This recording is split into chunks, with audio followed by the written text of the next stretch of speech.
We've already discussed why some companies could use a corporate exorcism to cast out industrial age attitudes and habits, particularly the misguided assumption that knowledge and experience are always an asset. Transitioning to process discipline means not having to rely on supervisors or other knowledgeable individuals. Your direction will come from the company's equivalent of a musical score, the task process, ones that are assigned to you. They'll explain the what, how, and when of all your responsibilities. Shifting from personal authority to process discipline is challenging. A solid foundation of inspirational leadership must be maintained.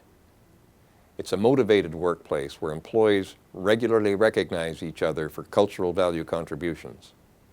Also, supervisors must conduct performance correction sessions consistently to close the tolerance gap between the company's cultural values and non-compliant behavior.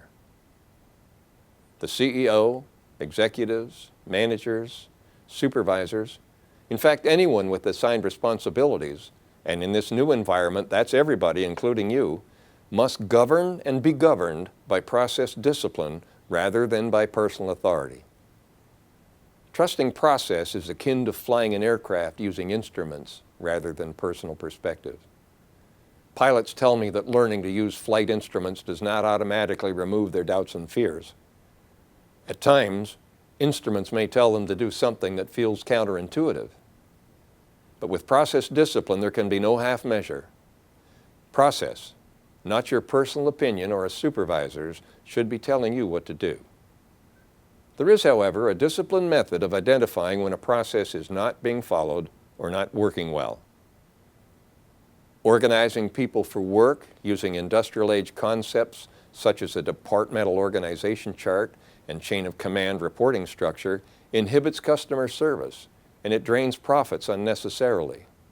Customers don't care who does what. Your job can be executed perfectly, but if a mistake is made somewhere along the line, for example in billing, the customer won't be happy. Loyalty is earned or lost based on the customer's total perception of the value they receive. It's their total experience that counts. But delivering superb service or top quality products isn't enough.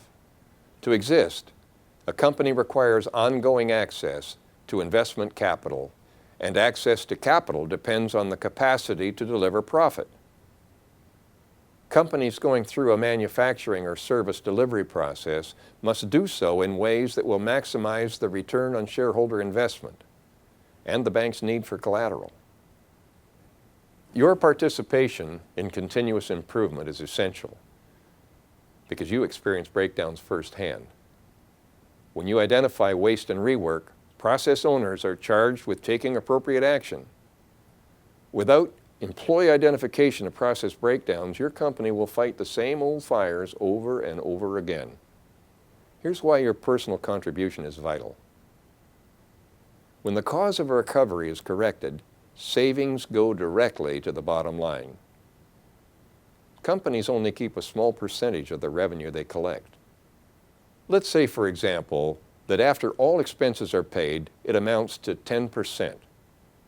In this example, assume that delivery trucks frequently find their cargo to be inaccurate, causing them to have to return to the warehouse.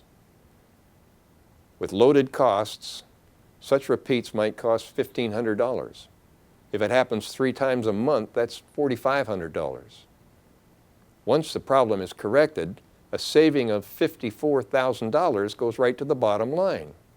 At a 10% return on the company's investment, that's $540,000 that does not have to be sold. Think about the job security that generates. It's a fiercely competitive world. Economic survival, the company's and yours, depends on your willingness to continuously improve.